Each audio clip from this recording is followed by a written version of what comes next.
వరాహదేవుని చరితము. ఆదిశేషుడు పాతాళలోకంలో సనత్కుమారులకు వరాహదేవుని చరితని చెప్పారు. శుకమునులు పరీక్షిత్ రాజుకి మైత్రేయులు చెప్పిన వరాహ చరిత్రని వివరించి చివరిలో వరాహ చరిత్రని ఎవరు పఠిస్తారో ఎవరు చెప్తారో వాళ్లకు అనుపానమైన వరము లభిస్తుంది అని చెప్పారు. భగవంతుడు భూమిని ఉద్ధరించడానికి వరాహ రూపంతో అవతరించాడు మరియు హిరణ్యాక్షుని చంపాడు. అద్భుతమైన వరాహదేవుని లీలను ఎవరు భక్తితో వింటారో లేదా చెబుతారో అలాంటి మనుజుడు సంసార బంధనం నుంచి విముక్తిని పొందుతాడు. వరాహ చరిత్రని చెప్పే పుణ్యాత్ములకు వచ్చే ఫలం వర్ణించడానికి సాధ్యం కాదు.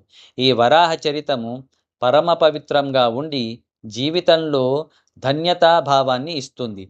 కీర్తి, సంపద, ఆయుష్ మరియు ఇహపరలోకంలో సుఖ సంతోషాన్ని ఇస్తుంది.